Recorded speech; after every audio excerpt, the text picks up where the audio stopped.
Assalamualaikum warahmatullahi wabarakatuh.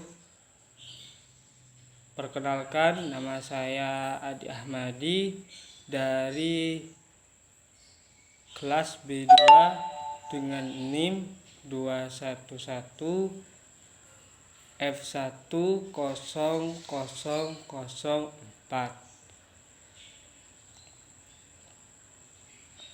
Prodi PLB angkatan tahun 2021.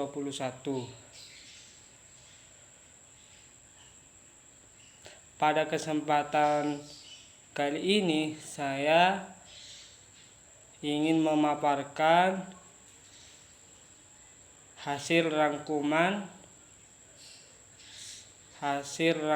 saya dan tujuan pembuatan video ini adalah untuk memenuhi tugas yang diberikan oleh dosen, yaitu Ibu Sugihartati, SPD MPD.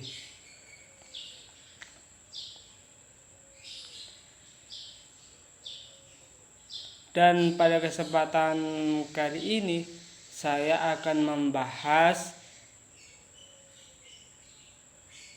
dua materi. Materi yang pertama yaitu tentang definisi.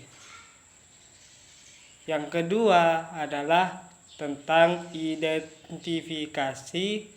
Yang ketiga adalah tentang karakter kriteria. Yang keempat adalah klasifikasi, dan yang kelima adalah karakteristik. Mengapa harus dibagi-bagi? Agar kita mudah dalam memahami dan mempelajari materi-materi tersebut.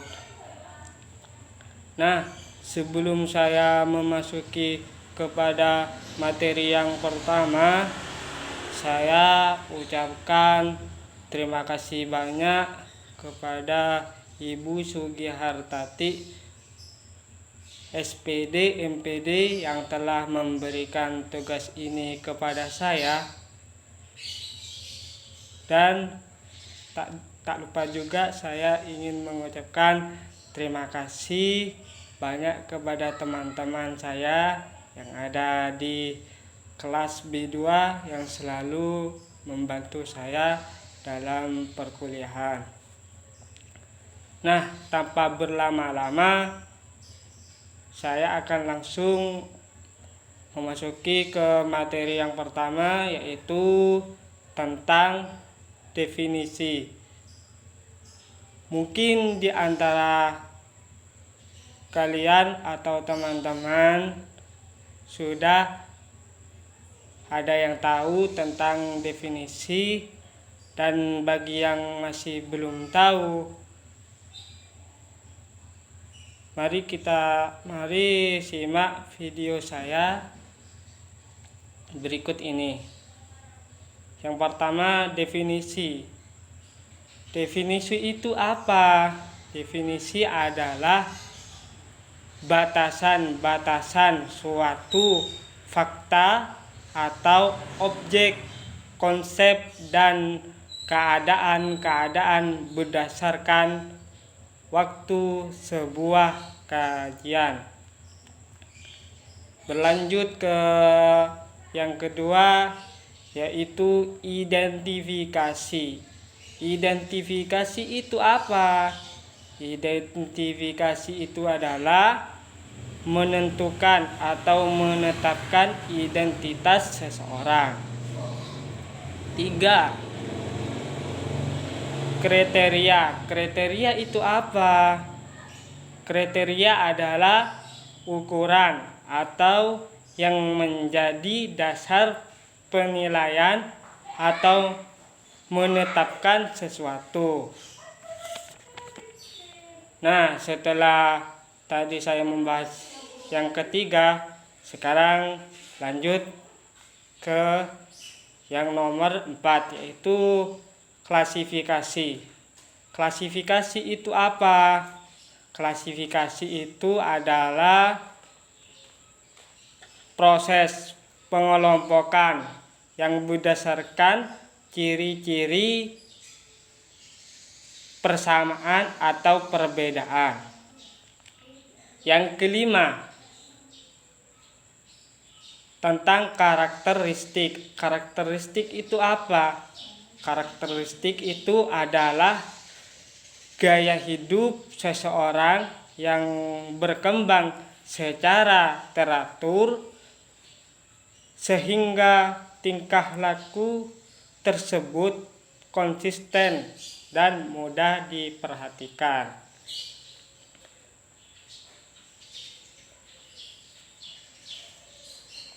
Nah, saya akan berlanjut ke tentang definisi ketunanetraan.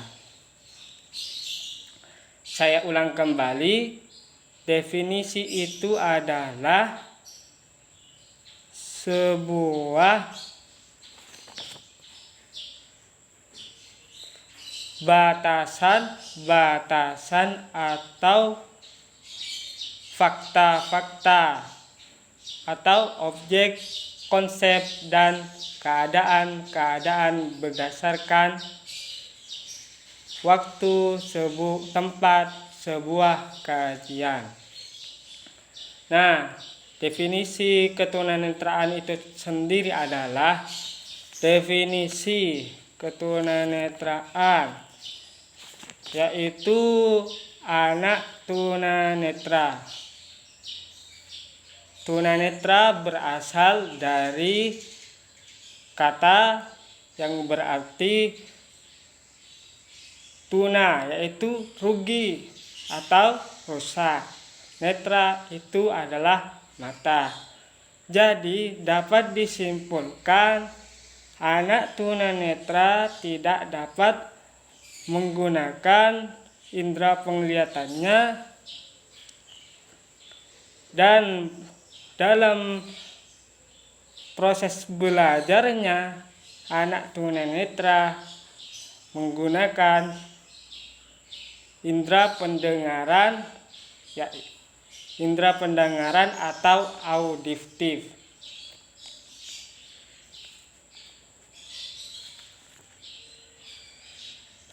Anak tunanetra tidak bisa menggunakan fasilitas pendidikan anak normal. Maka dari itu, anak tunanetra ini harus mendapatkan pendidikan atau layanan khusus. Anak tunanetra adalah anak yang mempunyai keterbatasan dalam melihat diakibatkan karena suatu kerusakan organ matanya,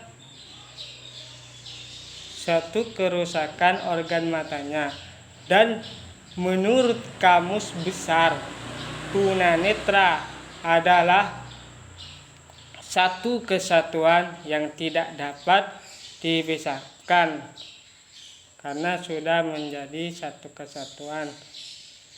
Tunanetra adalah, menurut Kamus Besar, tunanetra adalah rusak matanya atau luka matanya atau tidak memiliki penglihatan atau kurang.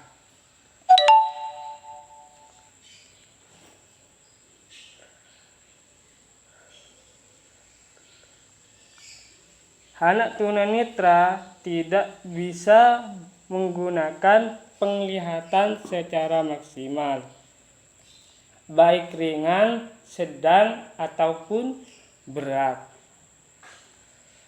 Saya akan berlanjut ke identifikasi ketunanetraan.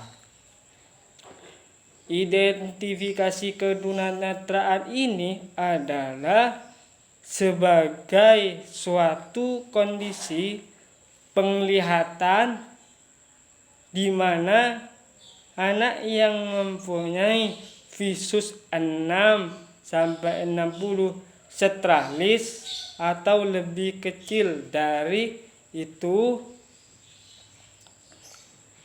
atau setelah dikoreksi secara maksimal tidak memungkinkan untuk menggunakan fasilitas pendidikan anak normal.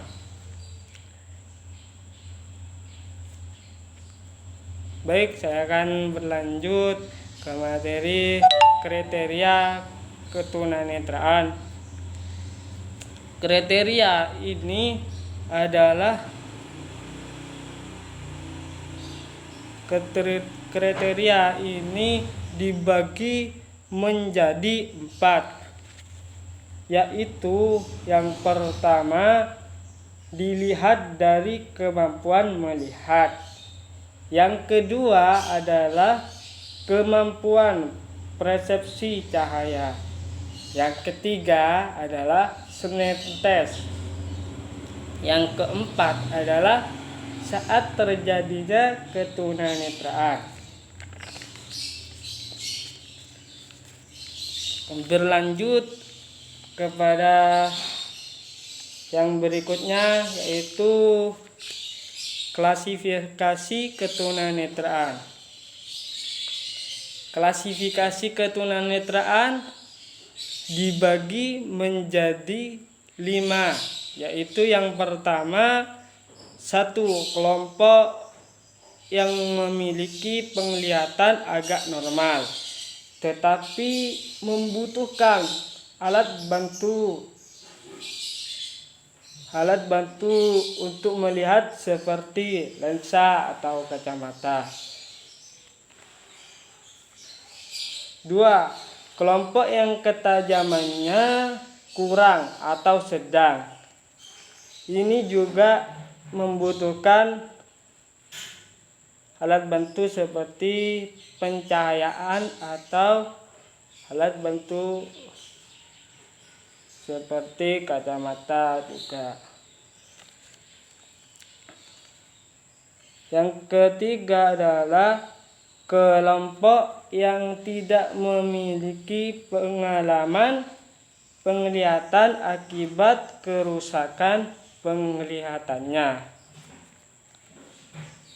Yang keempat, kelompok yang memiliki tingkat penglihatan yang buruk. Yang kelima adalah buta total, yaitu atau totally blind. Totally blind ini adalah anak yang tidak bisa melihat sama sekali dan tidak dapat membedakan gelap maupun terang.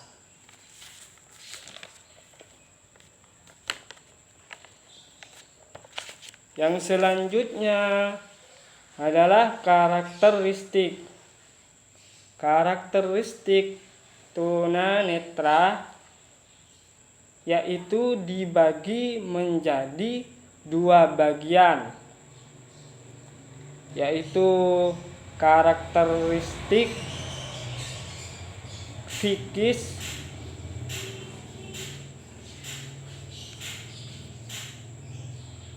kekurangan penglihatan atau gangguan motorik halus seperti kesulitan membaca, menulis. Karakter psikis adalah seorang albino atau glaukoma yang menunjukkan tingkah laku yang tidak menentu, terkadang sedih ataupun gembira.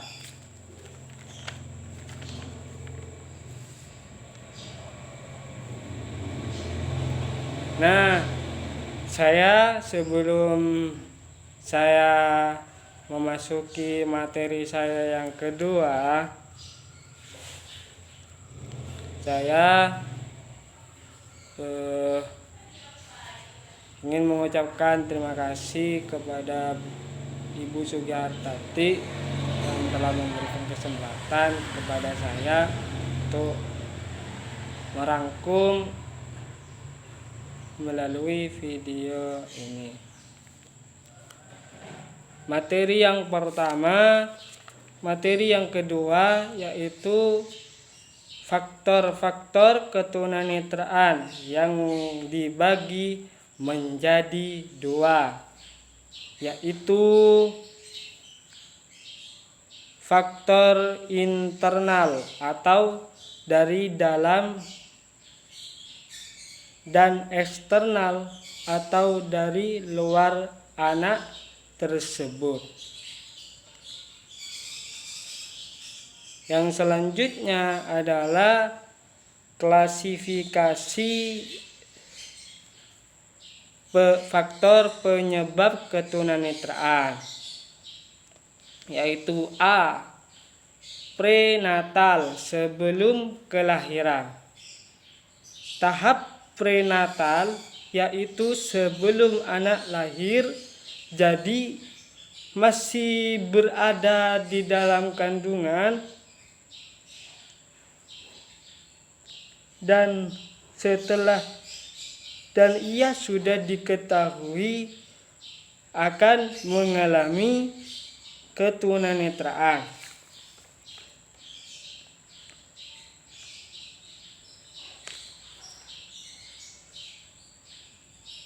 Itu disebabkan faktor prenatal atau sebelum kelahiran. Berdasarkan periodisasinya dibedakan menjadi periode mabiro atau periode janin muda,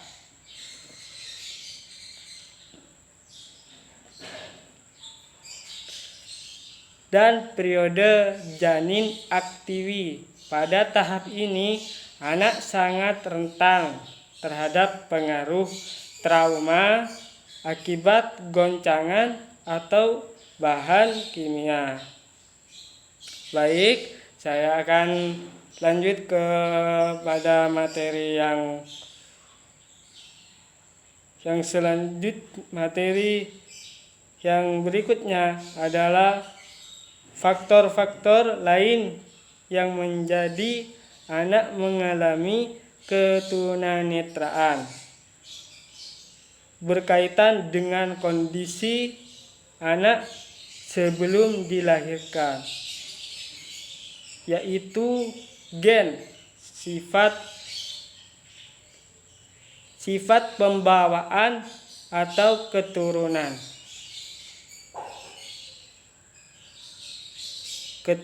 atau psikis ibu, kekurangan gizi, keracunan juga bisa menyebabkan ketunanetraan.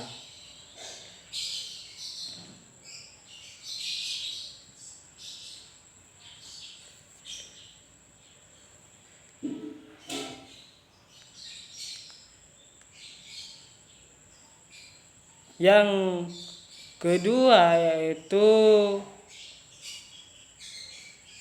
ternyata yang menyebabkan anak akan mengalami ketunanetraan atau kelainan mata, yaitu apabila ibu hamil, masih seorang ibu yang masih usianya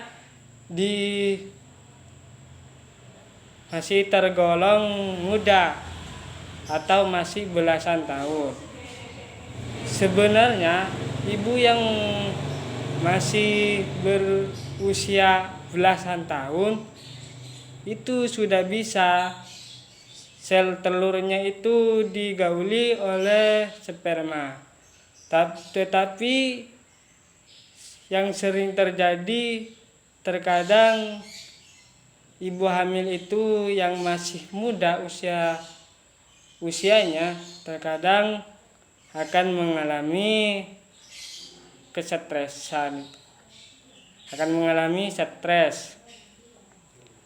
Tapi tidak semua ya, ini hanya sebagian saja. Mungkin ada sebagian, tapi tidak semua.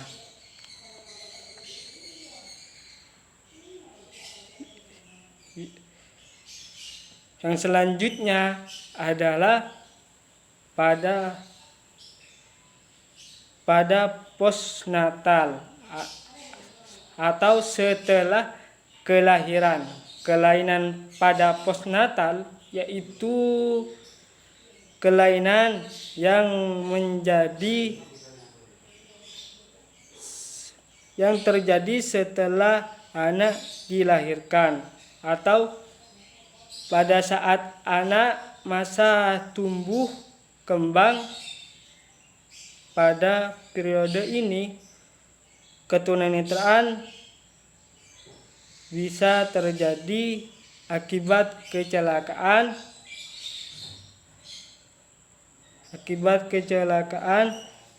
dan akibat panas tinggi, panas badan yang terlalu tinggi.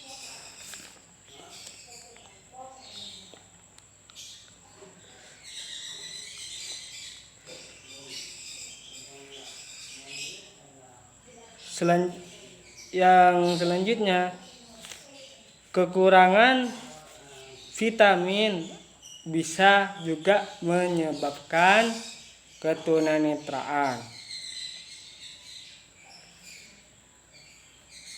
Terkena bakteri serta kecelakaan yang sifatnya adalah ekstrim, seperti masuknya benda keras atau tajam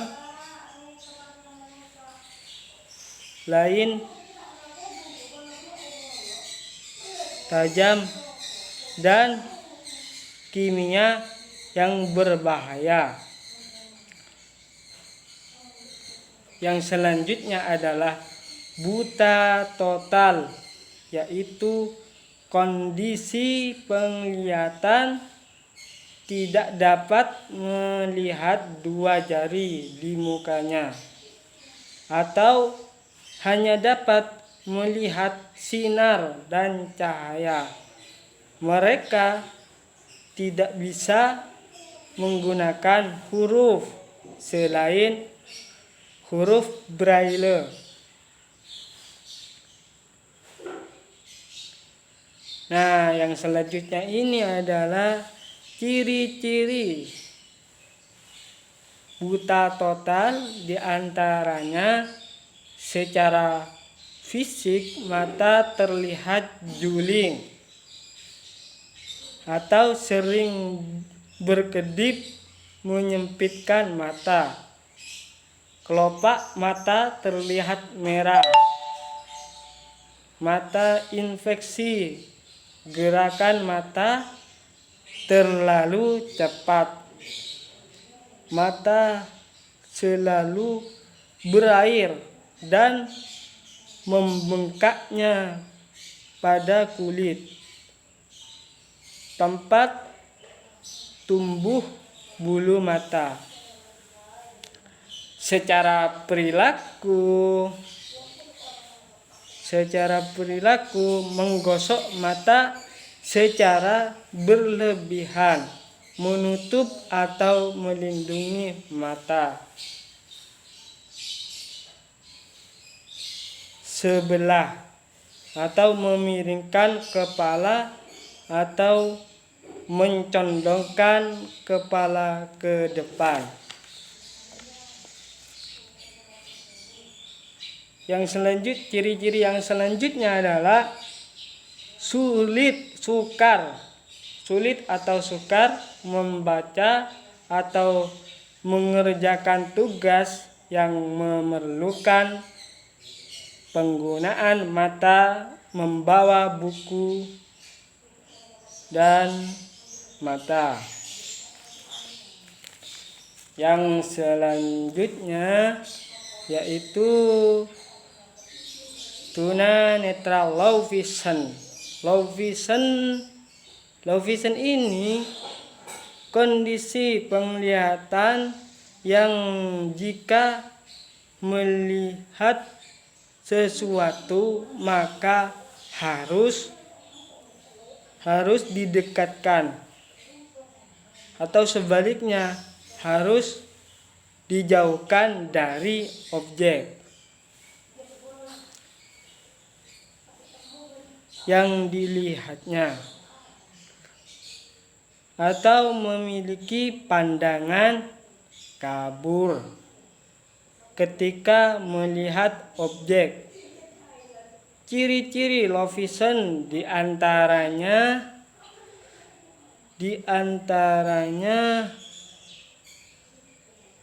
sulit menulis, membaca dengan jarak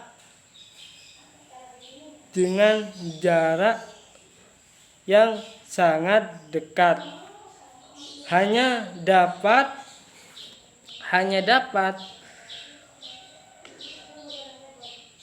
membaca huruf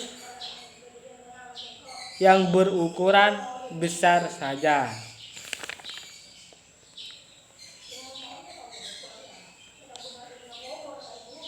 Yang selanjutnya adalah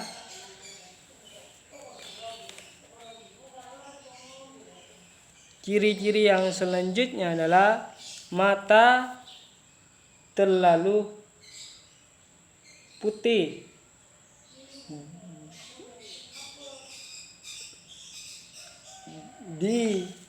dan bening mata atau kornea. Bagian bening di depan mata terlihat kabur, terlihat tidak menatap lurus ke depan.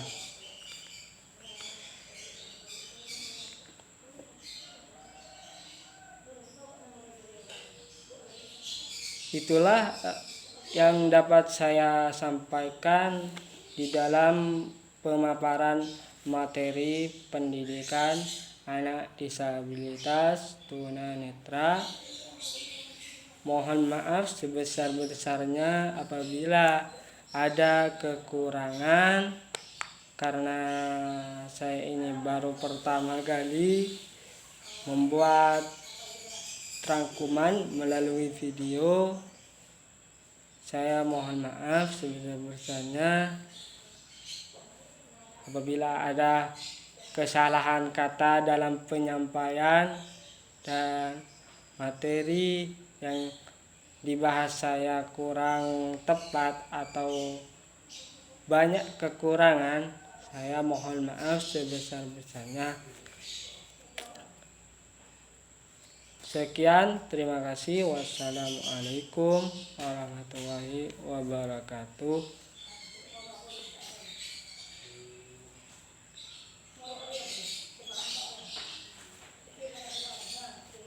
Terima kasih atas kesempatannya.